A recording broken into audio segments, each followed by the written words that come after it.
How's it going, everyone? Welcome back to Agave and Cactus Talk. Today's podcast will be sort of a guide. A lot of farmers have been reaching out to me in California and Texas and Florida, and we've been getting them set up with plants, but I've gotten the same questions enough times that I thought I'd just make a podcast on it, and then when a new farmer asked me about farming agave or what agave should they plant, then they could just listen to this podcast, So this podcast, the title will be called A Guide to Choosing What Agave to Farm in California or the USA. Or maybe we'll just make it a guide to choosing what agave to farm. Because this will really apply anywhere, So, the first thing, just straight off the bat, is that agave farming is not easy. While a lot of people say they're low maintenance and, you really don't got to do nothing to them to make them prosper, when you're farming them, it's a different story, when you're gardening them, they're on automatic irrigation, they're in little microclimates, they got an easy mode. But when you transfer thousands of agaves to a farm, it's not as easy, right? So I've seen a lot of people in Texas, for example, plant, tens of acres of agave tequiliana, and then 2-3 years in, they get one of those monster snowstorms from Texas, and they just get murdered. All their work, talking about, many of these farms are probably, $100,000 or $250,000 in the hole, and they got nothing to show for it, but a bunch of dead agave. So don't make the same mistake. Do research. You don't need to be fucking agave expert before you start farming, but do some research, because it'll save you a lot of trouble, right? A lot of people dealing with problems with their agave, that if they researched their land and what to do with it, they would have saved themselves a lot of problems, right? So obviously this guide is not going to be comprehensive, but it should be good enough to set you up with a primer to at least know what you're looking for, what to ask, a farmer, a nursery owner, a wholesaler of agave, and you can try to come to a conclusion of what agave is going to be the right plant for your farm, right? And there's not going to be one. There's going to be many that will be a right fit for your farm, but you can use these criteria to make sure that different species, ideally, you got dozens of different agave or cacti or fucurere or whatever, that these species will work for you, right? So let's go into the first topic, and this is going to be cold, right? So every region has an average, winter cold, right? And a lot of people, a lot of the times they'll look up their average winter temperature, and while that's useful, it's not the whole picture, right? So in many regions they tell me, my average low in winter is 30 Fahrenheit, but then I look up the historics and I see a lot of, every 10 years, every 15 years, every 5 years, there's these huge frost, huge snow, huge drops in temperature, and many times your potential low might be 10 to 15 degrees lower than what that average is, right? Because that's an average. That's taken all the lows, all the highs of winter, and given you a little average, right? So it's not the complete picture. You need to realize that the cold is what do we call it? Well, it's a huge threat to your agave, right? I just told you the example of agave tequiliana getting murked in Texas. And that's not the only story. We've already had several farms plant agave tequiliana in California, and then go straight to shit. And that's kind of, you know, part of the reason why we're making this guide, right? We don't want you to spend all that money and go through bullshit. So the cold, you gotta make sure that you know what the historic lows have been. That's what, you know, you're looking for, right? So what has been the worst case scenario in your zone, right? So I'll give an example. Hold on. Cholo! Come over here. Here in my region, our average winter lows might be 20 to 25 Fahrenheit. But we might have, you know, some average, you know, some days where it's, let's say, 17 to 20 Fahrenheit, right? And that might only be a dozen days, 10 days, right? And we also have a historic low from when I've been here, which has now been since 2015. I've owned this land. So 10 years.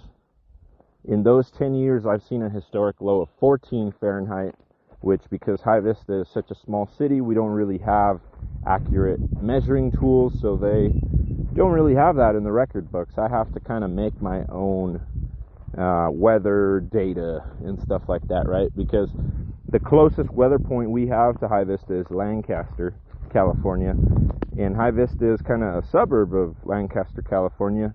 But from the center where most of those data measurements are, we're 30 miles away.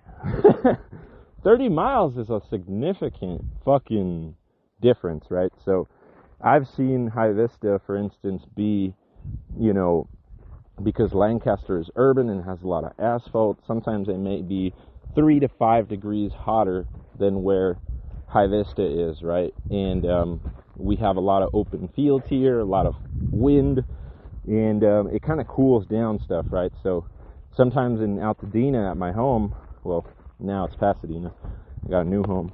So now in Pasadena, Altadena area, in the summer it might be 118, 119, and on my farm it's no more than 108, 110, right? So that's where that can benefit a lot, right? You want to be looking for these historic data points, right?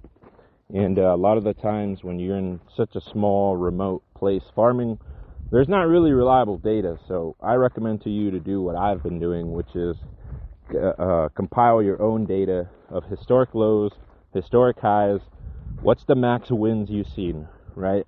Because that matters. Like the max wind I've seen here, 75 miles per hour, which is already a Category 1 hurricane. Shalom! That means I have to build my roofs extra strong. You know, I have to put hurricane ties, make them hurricane proof, basically, like if I was building in fucking Florida. I mentioned that because a lot of people set up greenhouses here and they just fucking fly away. You get me? So they might last the whole year, but if you do all that work and setup and then they just fly away, that's not really going to benefit your bottom line. So the cold, yeah, it influences a lot. You know, a lot of the plants that I've had succeed the whole year, you know, I'll give an example. Blue Flame, which is a hybrid between agave showy and blue glow, right? So Blue Flame lives amazingly up until those historic lows. And that's important to notice because if it's getting sad and starting to die at 20 Fahrenheit, and I may only drop under 20 Fahrenheit, you know, a couple times a year or maybe every other year, then I know I can either shade tarp it or build a little microclimate. So what I've started to do is plant them under trees, which keep them a little bit warmer, and then build up, I don't know the term for it, but these Italians used to build these little like circle pins out of stone for their olive trees, and it would like shade out the tree. All these like ground cover plants could grow in there, and then they could like keep the water that fell in there really well, right? So I kind of been doing a similar version of that for some of my trees, which is planting rocks at the base, then, you know, agaves and stuff, and then I can, keep them a little bit warmer with the rock or shade tarp or being under a tree, right? So there's various ways that once you know you're going to get these historic lows, you're going to plan on where to put these certain agaves, right? So you can definitely grow everything, but you're not going to be able to grow a whole field of those crops, right? You got to plant the trees first, or you're going to have to shade tarp in winter, or you're going to have to do something, right? You got to have your plan going. So yeah, the cold will influence where you plant and what plants you could plant, So take that into account. Ooh, fucking goats made me run to catch up to them. But take that into account so you make sure not to plant something that's not going to live in your area, right? A lot of people want to plant agave in the East Coast and middle portions of this country, and it gets really, really cold there. I mean, if you're getting negative 10 Fahrenheit, negative 20 Fahrenheit, you've pretty much knocked out 95% of agaves that could live there, right? So, not to say you can't farm agave there, but you're going to be farming agave uthensis, agave montana, you're going to be farming fucking agave Paris, subspecies Neo Mexicana. You can still do it, but you got to choose the right crops, right? So I tell people there's an agave for almost every USA state, and the agaves that can get into these crazy areas, like I said, many of them are native, like agave uthensis, right, and Paris. So these crops, we got to fucking propagate them like crazy too, because there is no agave Paris or agave uthensis, that Paris Neo Mexicana. These agaves that could take negative 20 Fahrenheit, people don't have fucking thousands of them to plant a field out, right? You need at least 1,000 agave per acre. So it's like, where the fuck you go buy 5,000 agave uthensis if you want to plant 5 acres? Nobody has that quantity. And if they do, it's low-key questionable. It's sus. It's a little sus. Because there's a lot of poaching of that agave. And not to call everybody a poacher, you know what I mean? But there's also people taking them out of development. I've seen nurseries take them out of development, and then they got hundreds or thousands of them. But that's a very rare case. And also, you got to ask the nursery about it, because you have to make sure that they're sourcing them correctly, right?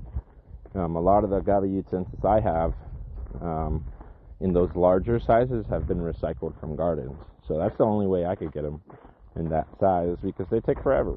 The seeds that I have planted, I mean, the oldest agave uthensis seeds I have are like 3 or 4 years old, and they're little babies, dude. So they take forever to grow. But yeah, the cold, it's going to influence a lot what the fuck you could do with your farm. Now let's go into the second topic, which is the heat. A lot of, people, they're not realizing the heat tolerances of these agave. They are some really, really strong plants, but they're not fucking indestructible, okay? Like, they can't take a lot of this extreme heat, many of them, right? So, I'll give an example. Agave tequiliana, has a cold hardiness of between 27 to 30 Fahrenheit, and a heat hardiness, which is something a lot of people don't even know what the fuck that is, or don't really use it in nurseries or whatever, but I use it. I say the heat hardiness is around 110 Fahrenheit. So there are many agaves that I have here that could take up to 118, 119 Fahrenheit. No problem. They're not going to get their leaves shriveled. They're not going to get their leaves curled back. They're not going to get sad. They're not going to look like crap, right? Well, agave tequiliana, agave espadín will start to look like crap, right? So I give an example of others that haven't taken the heat as well, right? So agave Lafanta quadricolor, when it's really young, under 3 gal, I've planted a lot of them out from 1 gal. They do great in the winter. The cold doesn't kill them, nothing. In the summer, they start to get very, very yellow from the extreme heat, okay? So once they get past that 2-3 gal stage, then they really don't care about that, and they're fine. But in the first years, they're going to suffer, right? And if you're not watering them a little bit extra, then just be advised, they're going to get yellow and die out, right?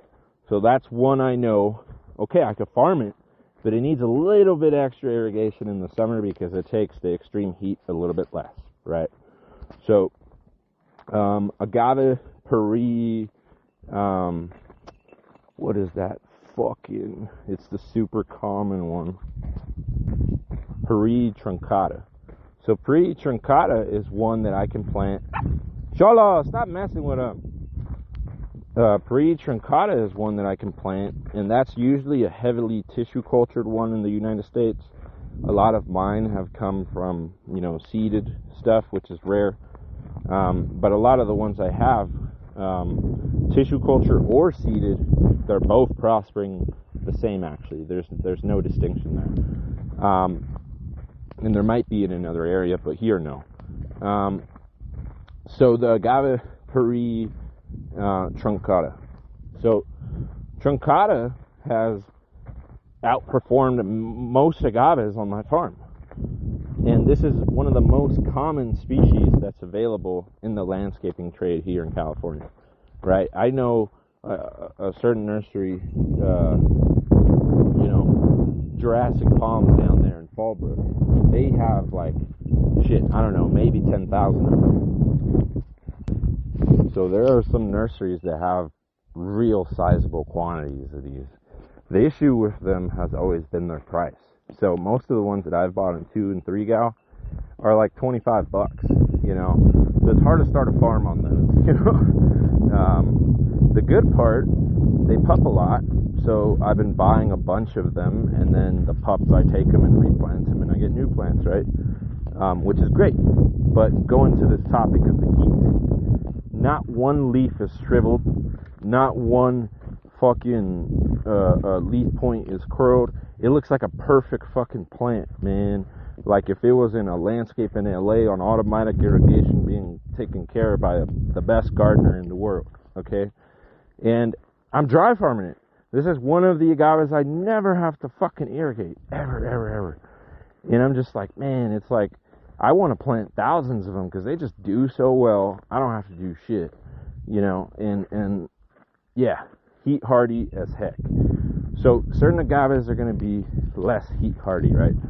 I'm going to give an example. The mangaves. The mangaves are agaves that are intergeneric, right? So they're agave plus monfretas, right? So all those mangaves, the majority of them do not like extreme heat. They're probably working in that zone between 30 Fahrenheit, most of them, to 100 Fahrenheit, So they like to be planted under trees, like I was saying with the agave blue flame.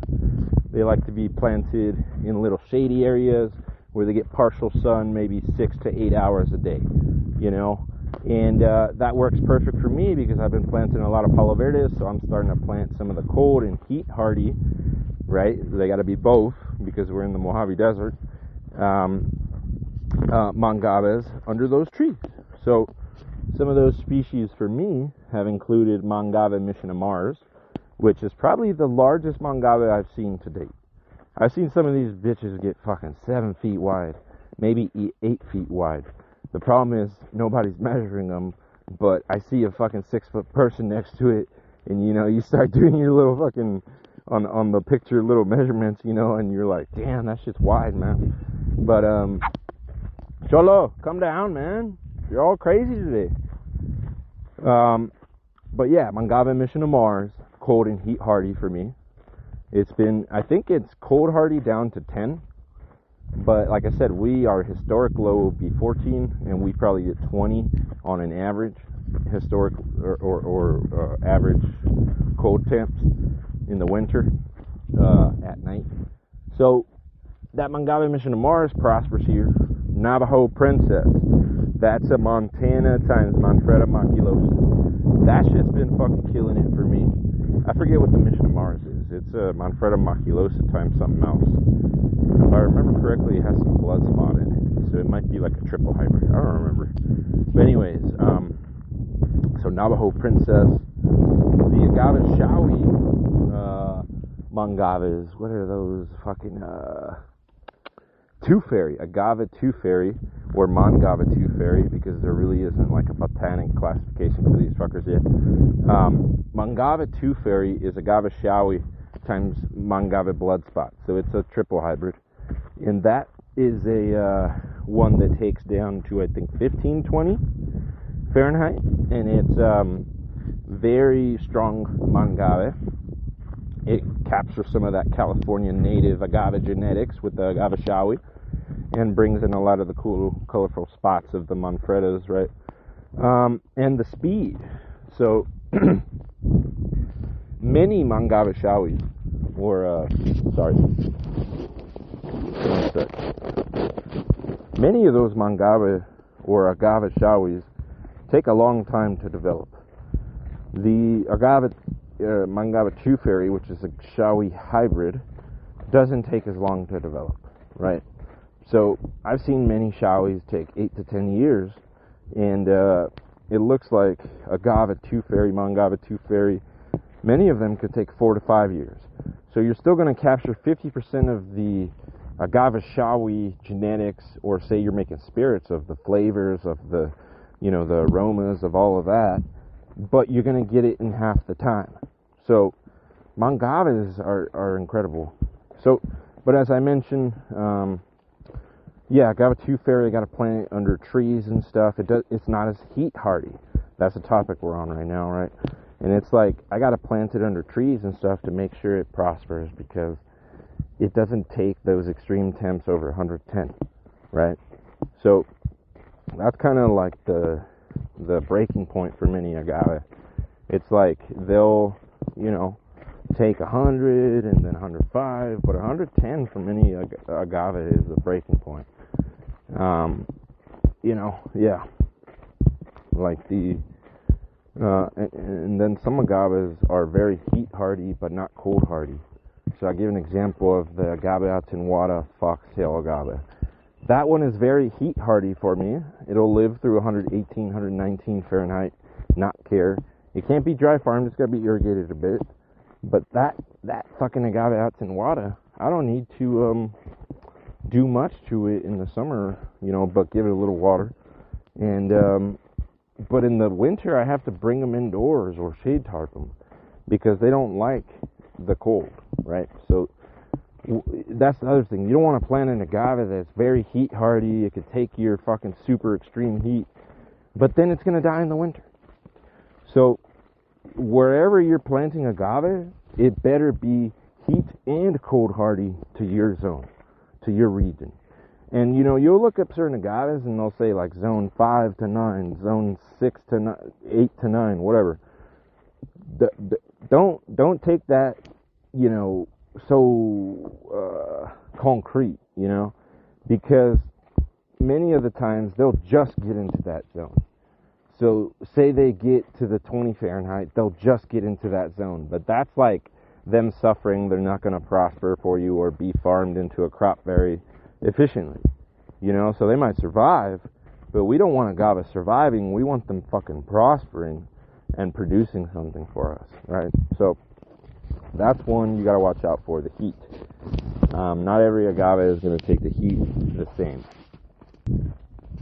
Now let's talk about the third topic, and obviously I could dive into each of these and make a podcast about each of them, but I'm trying to make a comprehensive guide that will just, you know, be able to highlight all of these for you, you know, so you can kind of see what to do. So the third one that we're going to talk about is wind, right?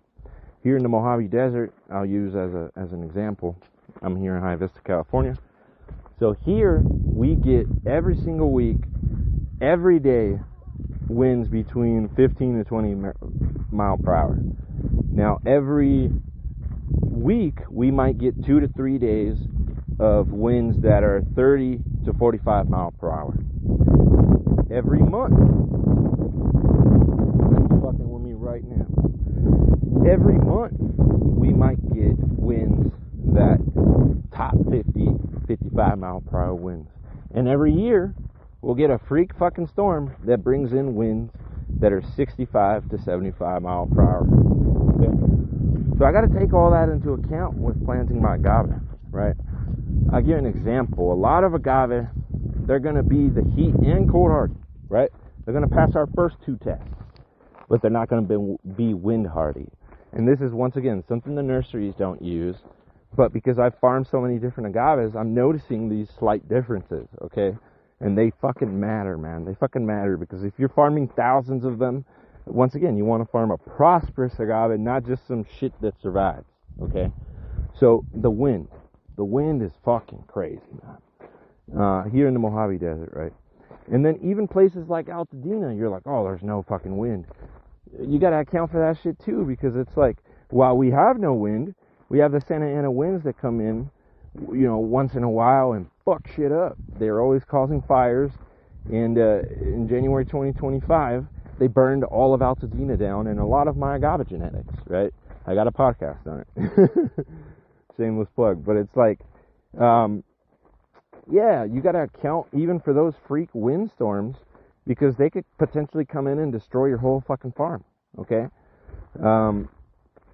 Other things that recently have been popping up in California, the haboobs, the dust storms. You know, you got to account for these giant dust storms and how they're going to dry your crops out that time. You might have to irrigate more after a dust storm. You know, plants are like giant solar panels, right? Or small, I guess. It just depends. And if they get dusty, they're less efficient. So a lot of people swear by drip irrigation in agave, and the more and more I'm in this, maybe I've mentioned it a few times, I'm starting to realize that it might be better to do overhead irrigation, because agaves, while you might not need to water them a lot, right? Like I tell you, I dry farm most of my agaves. I do need to water them once in a while with either rainwater that I capture or dirty goat poop water or whatever. And that I realize is much better once in a while to irrigate overhead than to do the drip. Why? Is because those solar panels, the leaves, need to be cleaned off so they can be more efficient. Okay? The agaves will grow faster. So if you're in a windy area like me where you get a lot of dust on your crop, you need to make sure that you're overhead irrigating so that those leaves are always the most efficient as possible. So yeah, the wind could be something pretty serious, man. You got to take that into account.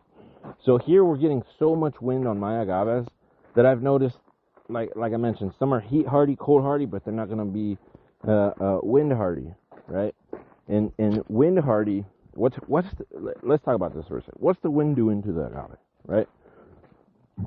The wind is coming, and it's going to dry that agave out. It's going to try to take that water out of those leaves, out of the, you know, the surface of the soil, and it's basically, you know, you could think of it like a sponge.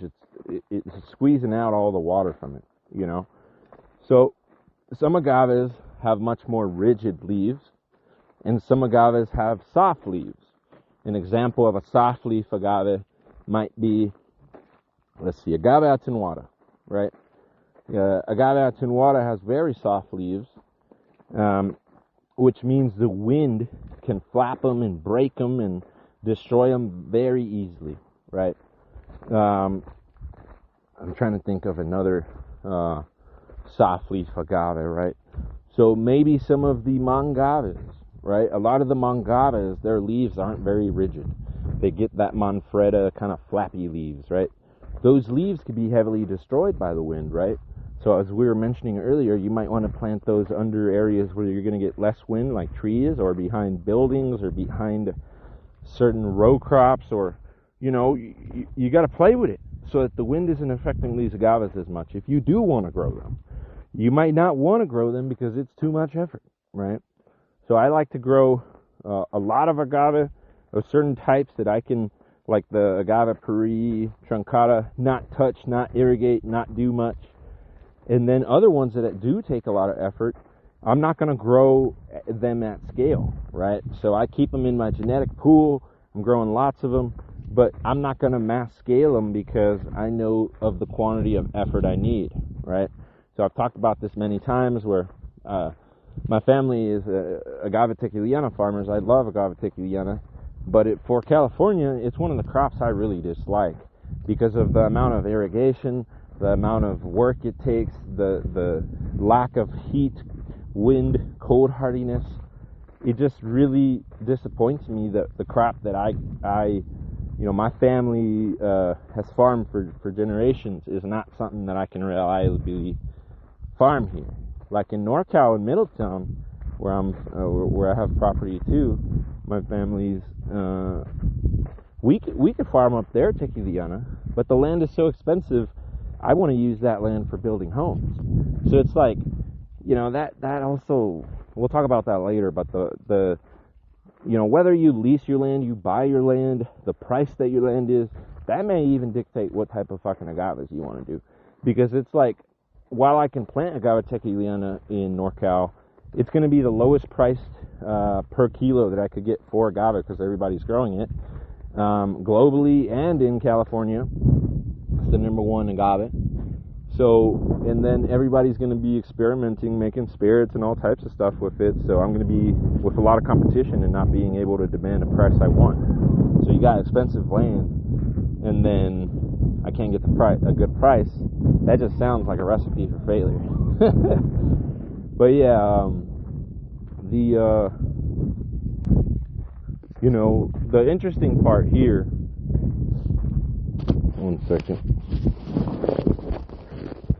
The interesting part here is that some agaves that are wind hardy, cold hardy, heat hardy, when they're older, aren't when they're younger. I'll give an example. Agave Americanas, if you plant them out from when they're 3 and 5 gal in the rainy season, I could dry farm them and I don't have to irrigate them much. Now, if I plant them in spring or summer, the wind and the heat dry them out so much that they just take almost a whole year to recover. And that's why I've been only planting at certain stages of the year and at certain sizes, right?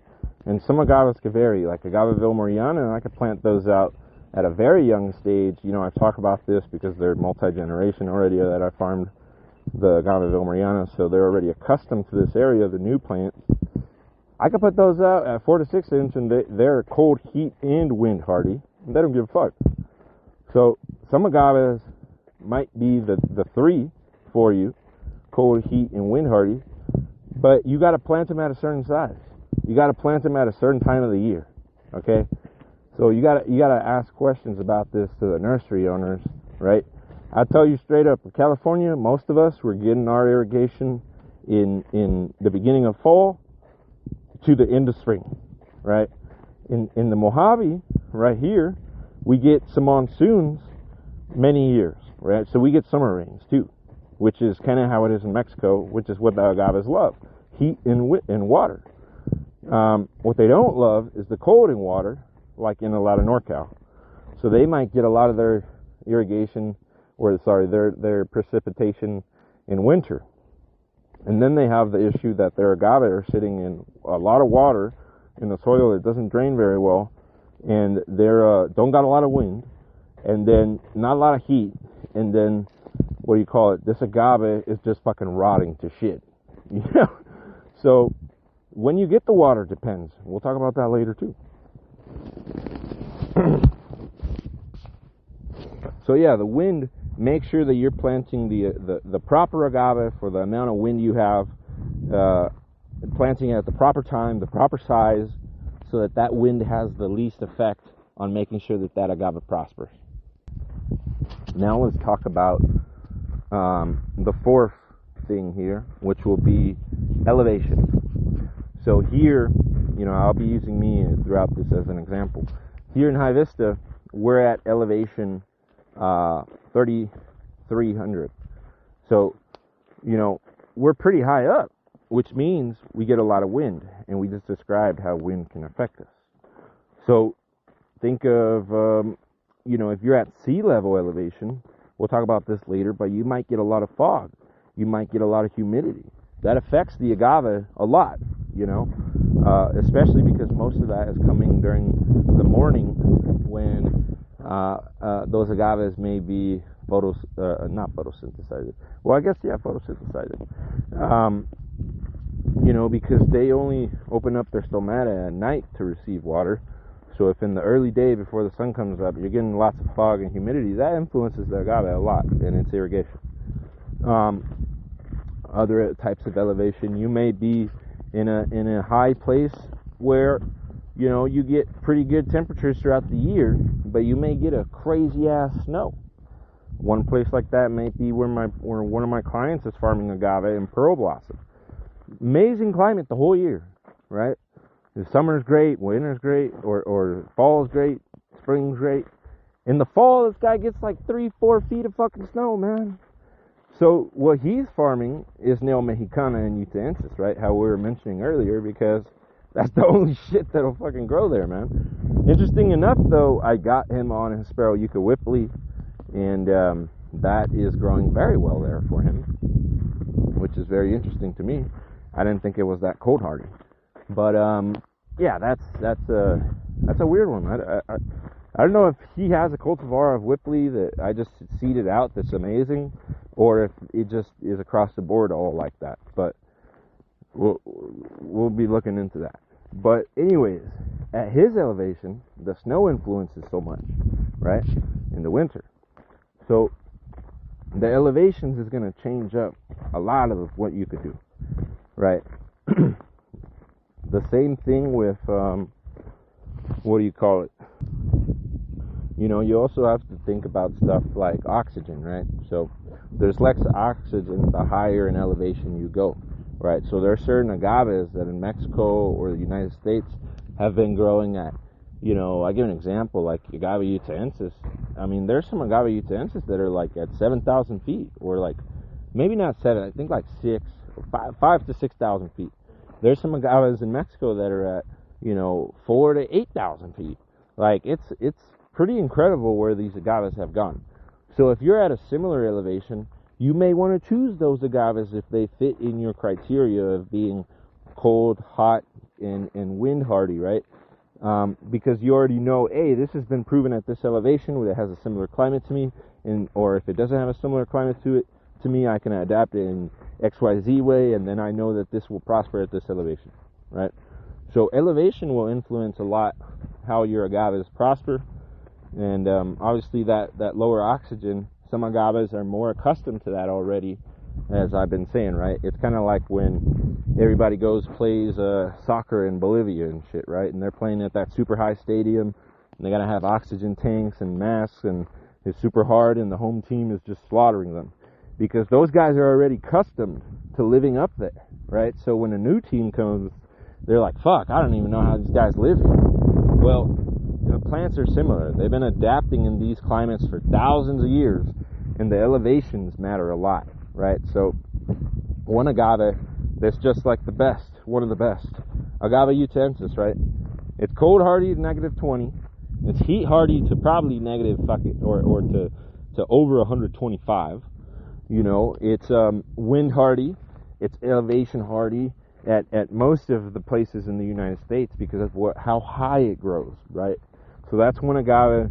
It fulfills every criteria for many people if you're at really high elevations. Same thing with agave Montana, growing at super fucking high elevations. That's why even though it looks like it doesn't get very cold where Montana grows, it can take 10 Fahrenheit, in many cases 0 Fahrenheit.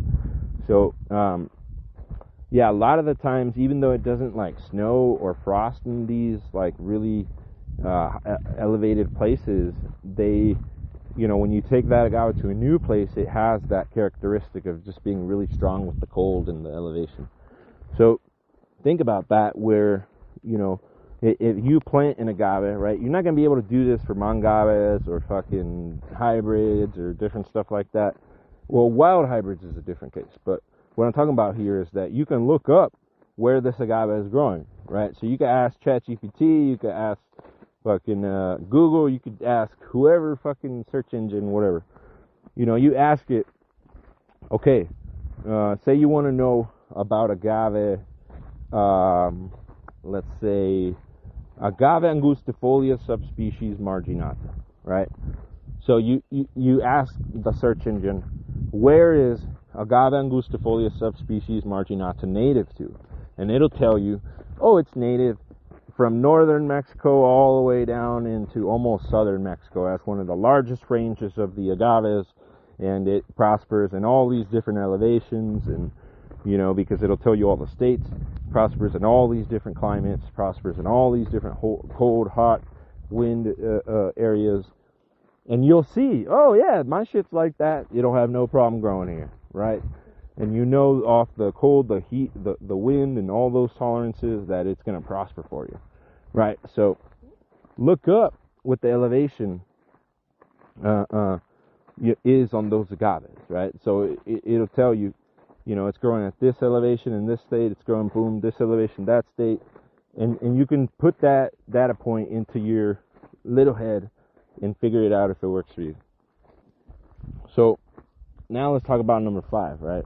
So number 5 thing that is going to dictate what agave you want to farm is going to be frost, right? Many agaves, people, they'll have their agave go through frost and they believe there's no damage, right? Remember that frost damage usually isn't seen until a few days later, even up to a week later. So, common symptoms may be you touch the leaf, it just feels like fucking goo. You got a rigid leaf and then it just turns to soft, and a lot of this could lead to plagues and infestations of insects and stuff because you got a rotty agave. You get me? Weak plants make strong plagues. That should be the new saying, right? But yeah, the frost is going to influence a lot what you can do with your agaves, right? So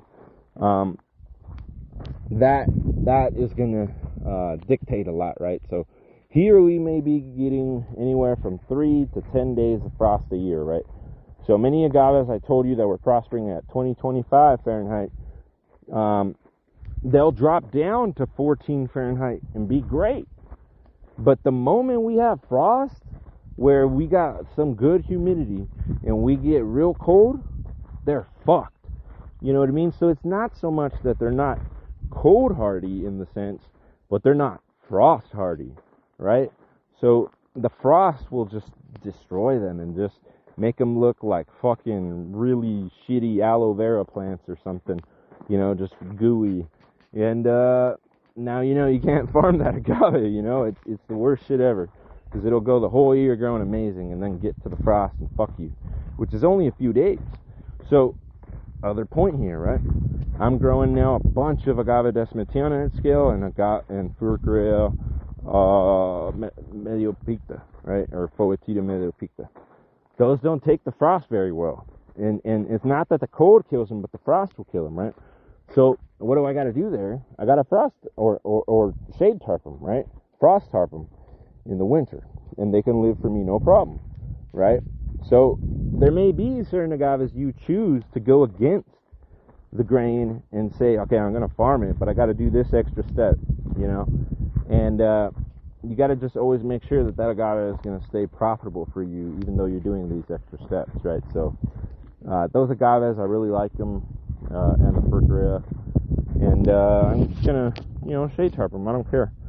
Tequiliana, it's one that I could shade tarp and make live here very well, but because of the irrigation and the wind, I told you that I have to irrigate it so much to make it prosper. That's the real main reason why I've gotten rid of the Tequilianas, right? And not all. Listado, you got Bruto. There's different Tequilianas that are killing it for me. This is so confusing for people always. Like, I repeat it so many times so people start saying it. Agave Tequiliana is not Agave Tequiliana. Agave Tequiliana is Agave angustifolia, subspecies Tequiliana. In subspecies Tequiliana, there are various cultivars. There are 5 wild cultivars, 4 that were used for tequila prior to the denominations choosing Blue Weber, right? So the one that they know as Blue Weber was actually known by the indigenous as Azule, okay? And Bruto's another one of those, right?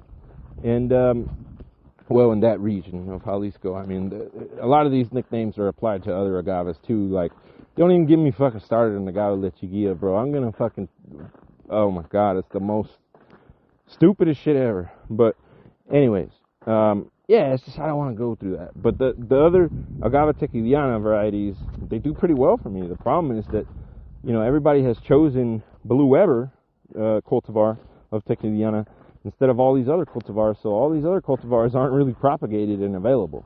And many of them are in Mexico, so I don't want to import them. And you know, it's burning. I know I shouldn't have this principle, but I'm trying to start the USA agave from USA agave that have been here, born here, grown here, right? So it's like, I don't want to be the guy to bring in seed or plants of, you know, a shit ton of those different subspecies tequilianas to America. If somebody brings in seed responsibly from Mexico sourced, and the indigenous are being paid well, and in a couple generations I can have a bunch of those from those growers, cool. But I'm not going to be the one to do it, because there's so many other agaves here available in America that I don't have to go through all that trouble and be accused of being a biopirate and all this bullshit. I'd rather just stay away from that fucking drama, to be honest with you. We'll go in later into why USA versus, you know, California grown or USA grown, whatever. But yeah, that's just my opinion on tequiliana, right? Like, there's other species that I can explore, but, you know, I'm going to be propagating them out from the few that I have, because it's just, I don't want to be importing bullshit. But yeah, anyways, the frost will influence a lot about what agave that you can take into your farm, right? And make sure also the frost. Oh god, this is where it really gets shitty. If you're getting frost and you're getting rains and you're getting cold, oh, you're super fucked in agave. That's where it really gets ugly, man. So, you know, if for instance you're in NorCal, you're in winter, you know you're gonna get frost, you know you're getting a shit ton of rain, right? You got to plant many of these species of agaves on the most rocky fucking outcroppings you have, man, so that water isn't sitting in the winter, okay? And then maybe you're going to have to frost tarp that bitch so that the cold, the frost, and the water isn't in the soil, right? So that may be one way you approach growing an agave you really like. But you see right there, that's already 3-4 extra things you're going to have to do for that agave species. So while you may be able to grow a lot of agave species, and honestly, man, I grew fucking cacao tree in my closet aeroponically. You can literally grow anything anywhere, but it's always the effort that you want to go through it. You know what I mean? So it's like, do you really want to fucking, like in my case with the cacao tree, I was changing the water every day, putting chemicals every day, and fucking, you know, I had to basically treat it like a fucking lab. And, you know, it's like, in Guatemala, you just go put the fucking seed, dude. You know, so it's like every crop is better for one area, man. And cacao trees obviously aren't a fucking good tree for California. It surprises me now that they have those coffee farms up in Santa Barbara. You know, one of my professors was one of the people that worked on that, and was one of the first farmers, and now there's a bunch of those coffee beans everywhere. It's pretty cool. California grown, born coffee beans. But yeah, that's cacao. Maybe hopefully in the future they make like some type of shit like that, but the ones from Guatemala, yeah, they definitely don't grow very well out here.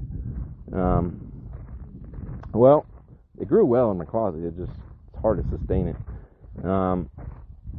But yeah, the frost, just be advised, will influence a lot in how you fucking can grow your agave, right? And combined with the water, the wind, you know, how much heat you're getting in the winter. Sometimes in the winter here, we can have 80, 90 degree days, right? So that influences a lot because the water isn't sitting where the roots of that agave is, right? It's in the subsoils already. Whereas in NorCal, it might be sitting in the soil because it's shady, pine, oak, forest, and, you know, all that influences, man. All that influences. The frost is pretty bad, but when you combine it with other factors, woo, it gets crazy, man. Like the Mojave is the most extreme, you know, because you could get frost, then snow, then hail, then a lot of wind, then a lot of rain at the same time, and then, you know, it's just like it just becomes a shit show. So all those compounding factors you got to take into account as well in how you're going to farm your agave. The next topic, number 6, is going to be snow, right? So snow is going to obviously influence what the fuck agave you could plant, right? Because 90% of them don't like snow. So I'll give an example. Here in the Mojave, we can have 1 to 3 days of snow a year, right? And that snowstorm is going to be less than 3 inches. Most time, it's only 1 or 2 inches, right? Historic, maybe we get a 6-inch storm, right? So most of my agaves I have planted out have survived that already, that little bit of snow, right? But if you go a little bit further east and you start getting into more snow, those agaves would be in trouble, okay? I would have had to choose different species, right? As I've been mentioning throughout this podcast, agave free Neo Mexicana and agave, Utahensis are some of the hardiest agaves, negative 20 Fahrenheit. They can take a lot of snow. They can sit in 4 feet and be buried in snow, okay? Not every agave could take that. Some agaves might be able to take that snowstorm, but you better go and bury them because by morning they're going to be rotted the fuck out. So it's all depending, right? You could put a snow tarp and then just take the tarp off, right? And it's not going to destroy all your fucking agave, right? You can't do that if you're getting 4 feet, though, because it's going to crush them. Snow has a lot of weight. All these different factors influence how, you know, your agave is going to be received, right? The snowstorm also, as I mentioned, may bring hail, rain, may bring a lot of that freezing, and all that is going to influence your agave, okay? Yeah, snow here isn't too big of an issue. Obviously, if you live in a lot of the western portion of California, it doesn't even drop under 40 Fahrenheit, most of the places, right? So really, until you get like 80, 100 miles inland, it doesn't drop under 40. So you're not getting frost, you're not getting snow, right? But not always, you know what I mean? I mean, there's certain times where you'll get fucking random ass snowstorm on the beach. So you gotta account for that, right? That's why I stick to my weather app, you know. And you gotta always be looking at the weather, learning about the weather, you know, because one freak snowstorm could destroy your shit. So if you only get one freak snowstorm, you can easily defend your crop. But if that's a constant thing, yeah, you gotta choose a different crop. So, you know, on the East Coast, many people, like, you know, I've worked with farmers in, you know, Georgia, Tennessee, you know, Oklahoma, you know, a lot of different places, man. I mean, some people, I even bought some of my agave all the way up in Maine, you know. So my point is, a lot of these people obviously are buying the most cold hardy species, right? And a lot of them may choose to farm something that can't take the frost, the snow and stuff, and they know, I have to greenhouse this, I have to put this under shade tarp, frost tarp, snow tarp, whatever, for it to prosper for me, right? So that's fine. That's totally fine. But you got to just realize, how am I going to make sure that this agave prospers, right? So if you know it doesn't take snow, prepare for the fucking snow. Keep some snow tarps in your fucking shed, even if you only use them once every 3 years, because you may lose the whole fucking crop to one snowstorm. Okay, and I've seen it happen various times. Like I told you, in Texas, I've seen already like 3 farmers do that, where they plant hella tequiliana, and then that one freak snowstorm that they get like every couple years is the shit that takes them out. One day. And you know what? If they were my clients and I was their consultant, I would have told them, take the fucking tarp out the shed, go tarp that shit up, and they would have saved their crop. They would have saved years of hard work, 100,000 plus in investment. So, also, you know, shameless plug, make sure you're getting your knowledge sourced correctly from people that know what the fuck they're doing, you know, because a lot of people are selling agave today in California, and I'll tell you what, it's like their first time, you know. They've never been in a nursery, they've never been a farm, they've never been in agave, and now they're saying they're agave experts. So take that into account, you know. Usually if someone's calling themselves an expert, they're not an expert. I'm gonna just tell you that much, you know. It's usually the people that say they're not experts, but everybody thinks they're an expert that are the experts, you know. So take that into account. Yeah, snow is going to be a big issue.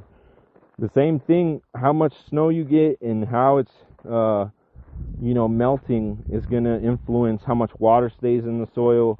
You know, and maybe you get a big snows in the winter and that water could stay in the soil for months and months and months. You know, like in some places of the Sierra Nevada in California. Well, you can still, like I said, you can farm Montana, Utahensis, you can farm fucking a lot of different agave that could be buried in that snow. And you know what? They're even going to be dry farmed because that snow is going into the soil throughout the whole year. But as I mentioned, that's going to influence your irrigation. Because you have to, you know, use soil sensors. Or if you don't want to buy soil sensors, you're like, oh, they're expensive. Okay, cool. Go get yourself a fucking soil probe. And as you're fucking walking through your farm, stick it in the fucking ground everywhere. And see, oh, this has water, this don't got water, this got water, this don't got water. And you irrigate accordingly, okay?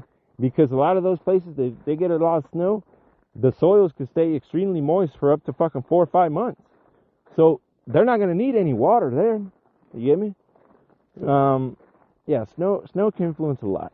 You got to make sure that, you know, if it's in your climate zone, best believe you gotta fucking research it a bit and how it's gonna influence your plants.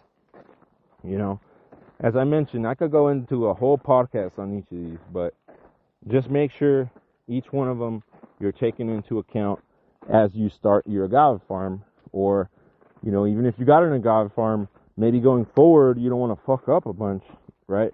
I know many agave farmers that they lost to Espadin or Tequiliana, massive crop, and they're just like, I still want to be an agave farmer. This species didn't work for me. What do I do now, Steve? And I'm like, all right, bro. Now, thank you for opening your mind. Because most of those people, I tell them, oh, your crop's going to all die. They think I'm a hater or some shit. And I'm like, whatever, bro. I'm trying to save you money. Because if you realize that now, you can fucking take them all out the ground, put them in pots and sell them and go get another crop and fucking still may be real profitable. But if you lose them all, it's a lot of money. So, you know, do with that what you want, man. So, all right, now we're going to go into the next topic, which is spines, right? So, there's going to be certain agaves that have, you know, marginal spines, terminal spines. Some are going to have really, really thick spines, long spines. And you know, you got to take all that into account, right? So I give an example. Agave macrocantha. You know, what's the nickname for it? Black spined agave. Some of those spines on that agave could be 5-6 inches long, bigger than you know, a fucking needle. You know, and if you research them and look at them microscopically, they make needles look like blunt. You know, because it's like, these guys are, damn, man, precision. Nature is precision. And, yeah, you don't want to be putting those spines up that are very low growing agave up against your goat, your sheep, your cattle specifically. Like, dude, like a lot of these eye issues, like, they could be real pricey. You don't want to be fucking with that, right? So if you got black spined agave and you do want to forage your animals, you may go in there with a tractor at first and just breeze the spines off. You know, you go in there with a fucking articulating mower hand and you just fucking cut them all off. Boom, boom, boom, boom. And you're going to be facing the mower towards the agave. All those spines go back into the fucking soil. Boom. You know, and then you can forage them. But you got to know, hey, those spines, they're going to affect, you know. That would be an agave I definitely don't recommend planting right next to. I'll give you an example. Right now, I recommend a lot of avocado, citrus people. I'm telling them, start farming agave, because it could be a supplemental income resource, and you don't got to put no new irrigation, no new plant rows, no new nothing. You plant it a couple feet off of your fruit trees, your nut trees, your your crops, right? Well, you think they're going to be planting these giant fucking agave americanas full of spines, or black spined agave, or fucking, you know, agave mapisaga, or, you know, agave gisbredi, like these super teethed, you know, agave titanota or lion's mane? It's like, hell nah, dude. Like, those agaves would be tearing their workers up upon harvest, right?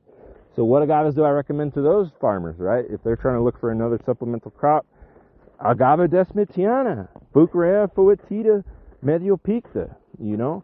And the desmitiana, obviously the variegata, the variegated. These are spineless on the margins, so their leaves aren't going to have any of those rigid, tough spines on the edges, and they're only going to have a soft terminal spine at the end, right?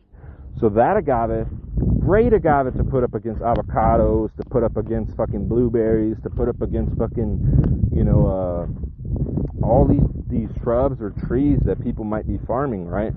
And they could live off the same water and give you a supplemental crop. But you don't want to be giving yourself more issues by planting super large spined agaves, right? Now, if you got cattle and you want to use, you know, the agave for the cattle and directly feed it. A lot of people talk about silage, but you know what? Like, anytime you convert something, you always lose something. You know, it's like just fucking law of physics, man. So it's like, if you direct feed agave, it's always the best. I direct feed agave all the fucking time to my animals. I'm not out there making silage and all that bullshit. You know, not that I won't get there.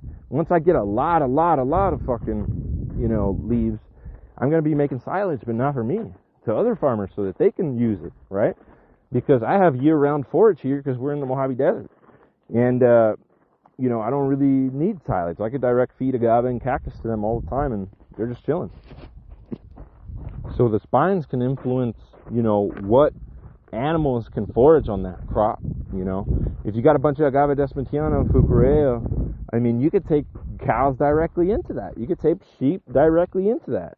You know, you could use electric, like people always say, oh, like this is like the big ag corporations that are getting into agave. They're like, oh, like you know, animals aren't feasible to be a management tool for agave. Oh my God, like, you know, you would think someone with millions of dollars can hire consultants to not be a dumbass, but no, they just choose to be dumbasses. You know, it's like the most skilled individuals that have money, they surround themselves with smarter motherfuckers than them. They don't think that they're the smartest fucker ever. And if you think you're the smartest fucker ever, you're probably stupid as fuck. Okay, so just a lot of these farmers, man, they are tripping. Okay, they're tripping because you could easily put electric net fencing a foot into the leaves of your agave, and they're gonna chop down all the agaves for you, leave them nice and tidy. They get their forage, you get your nutrients, your fertilizer, your aeration. We got a whole fucking podcast on agave and the goats, man. Like, it's idiotic. My goats, I don't even need electric fencing anymore. I just fucking run them through it, you know? But if you're so adamant about fucking, oh, this is impossible, I can't do it, use the electric fencing like little fucking training wheels, my boy. You know, I'm sorry that you're unskilled, but there's training wheel, okay? Go get your training wheels on, put the electric fencing up. Stop being a little bitch, okay? Because animals is the way that we've done it for thousands of years. Your chemical-intensive agriculture, that shit's existed for less than 100, okay? Only after World War II and really petrochemical companies took over the fucking American public did that shit actually become the dominant system globally, okay? That hasn't been the way we've been farming for thousands of fucking years. And you know what? The Aztecs weren't fucking using Bayer and all these other agricultural company chemicals. Okay, they were fertilizing. They grew for fucking thousands of fucking years, shit. So, point is, that's a really stupid argument. Don't even listen. If somebody tells you they can't use animals in agave, it's unfeasible, you immediately know everything else that comes out of their mouth is worthless. Because, you know, it's like with rational people, you know, you gotta fucking... Like, if you come up to me, I have one opinion, and you come up to me and you rationally explain to me why I should believe the other side, I will fucking believe the other side. unrational people, you could tell them every point in the book and they still won't get it. So those people, they're hopeless. Don't try to sit and learn from them, to be honest with you. But yeah, the spines is gonna affect what agaves you could run through your rows, the ways you run them through your rows, how close you can plant them to your fruit, your nut trees, how you can companion plant. You don't want to be companion planting really heavily spined agaves right next to your cacti that you're going to be harvesting all the time, or next to your trees, right? Because you're going to get spined, man. I mean, I've been spined enough times to know I got to put these crops a little bit out of the way where I'm walking, a little bit out of the way where I'm doing this or that, and take that into account. The spines also, many of the times, are going to be defense mechanisms against pests and rodents, right?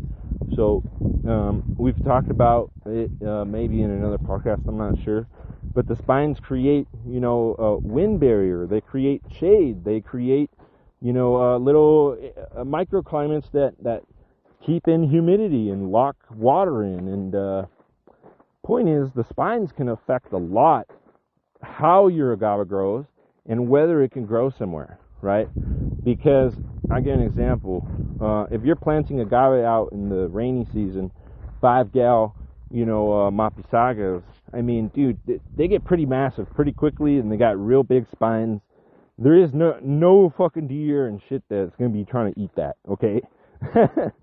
So the spines, if you play it right, can protect your crop completely from jackrabbits, deer, squirrels, a lot of that shit, especially because a lot of those leaves get extremely rigid as they grow. So, not only can spines influence a lot of the animals that you're going to forage or how you forage them, but they're going to influence how much irrigation you need to put. They're going to influence how wind hardy those agaves are. The lower spined agaves that don't have marginal spines like Desmatiana and Fox Hill, they're not as cold and wind hardy, So a lot of those spines also, I would even say, maintain structural stability for that leaf and rigidness. And a lot of the leaves that don't have them, they just get thrown all over the fucking place. So, that affects a lot in heavy wind areas. So the spines, take into account, you want to make sure you're either getting a spineless or a spined version, depending on what you want the agave for, right? A lot of people, for instance, are planting them as fire breaks and privacy barriers. You may want a heavy spined agave because you know what? No one's going to hop your fucking fence when they see a row of agave and cactus there that's heavily spined. And I even sell cholla cactus directly like that, right? Because in California, it's illegal to put, like how we do in Mexico, like glass on your block walls or, all these defense mechanisms. They say, oh, you hurt the predator motherfucker trying to come into your house. Bitch, you're lucky I don't blast him. But okay, cool. Plant some cholla and agave that are heavy spined. And if the guy tries to fucking hop the fence, you know what? He's going to jump straight into some plants. And that's not your fault at that point because you're just planting plants, But it's like that little loophole where you're making a fucking wall of impassable plants, right? So use the plants to your advantage if you're in a zone where you need some more security, either from predators, from animals, small animals, from humans, from fucking, fire. All that can influence, right? And the heavy spined varieties, they take the fire better. The soft leaf, non-spine stuff, they're not going to take the fire as well. I know because a lot of the shit that survived in Altadena when the whole town burned down are those heavy spined, very rigid leaf agaves. All the soft leaf shit, whoo, got toasted. Toasted up the ass. Vamos America, métete! So, yeah, you got to take all that into account, Looks like this is going to be like a part 2 or 2-part or 3-part series because I got a lot still to talk about. But the spines, yeah, it influences a lot, man. The thing is too, here's where the end game comes in too, because a lot of the spines, they're going to be heavier in certain chemicals, and those chemicals, a lot of them are linked to different medicinal properties or different manufacturing processes. different stuff. And sometimes the leaf spines can hold, double or triple the quantity of these chemicals than the leaf or the pineal. So, that you could take that into account because, a lot of people don't do it, but in certain places where I'm from in Mexico, they would harvest the spines and make stuff out of them, use them for weaving and stuff. But the medicinal portion of it, where they would boil them and use them for different tinctures and stuff, that always astounded me. And now I know why, because I read a research paper here where they were talking about the different quantities of these chemicals, and I don't remember the name for them. Let me get them real quick. One sec. So yeah, the two big ones that they researched in this paper on agave forcoides was lignin and xylol. Xylose. So both these chemicals got a lot of medicinal properties, could be used in manufacturing. The lignin could be used in bioreactors. Like, they got a lot of different benefits. So the spines can also be our source of profit if you harvest them specifically for certain compounds, right? So take that into account as well, man. I mean, if you don't got the spine, you can't even use that as a potential income source, right? So maybe you want to put some more heavy spine varieties because you know that you're going to get some resource in the future from them, right? So I think we'll tap it out there at the spines. That's 7 right there. It's a good start to the guide. I'm going to be finishing this podcast probably throughout the day, but you guys can listen to this first part of the podcast, and then it looks like I have like 20 different things, but it might be a long podcast, 3-hour podcast, 3-part. But you know what? If you're going to be farming agave and spending $100,000, $250,000, $500,000, you can listen to a fucking podcast for 3 hours while you work out, while you take a walk, while you work on your farm, man, and learn some shit. So, you know what? End of the day, ain't the worst shit ever. What I'm trying to do here is help you. I'm not trying to be a fucking, your dad and shit, take you by your hand and stuff. I want you to be able to take this knowledge and then apply it yourself, right? Because I can't consult for everybody. Like, one, not everybody has money, and I can pro bono help a lot of people, but I only got so much time. So that's not a fucking option either. The podcast is hopefully, my solution partially to this massive influx of agave farmers coming into California, farming in Texas and in Florida and in Arizona and New Mexico and all these places where they're starting up. At least they have some resources that they could use to make sure that they're making, their farm as successful as possible, right? And I know that this podcast has helped a lot of farmers, so that's why I'm just doubling down on all of this stuff, trying to teach y'all, right? So I can help everyone, but you got to apply yourself and use this knowledge. So, yeah, have a great rest of the day. We'll probably get on the second part of this podcast in a few hours when I take the goats back out again. They only took an hour, 10 minutes today because it's hot as shit. So it's going to be 102 today. It's already 100. So, yeah, gave them a little break. I'll take them out for another hour in a little bit. But, yeah, enjoy this first part of this series. And if you're an agave farmer or an agave cultivator, hopefully this could help you in a couple ways. And you could choose the right species for you, or at least that fit some of your criteria, or at least what that species, how it'll do for you. So, yeah, have a great rest of the day, everyone. Agave and Cactus Talk out.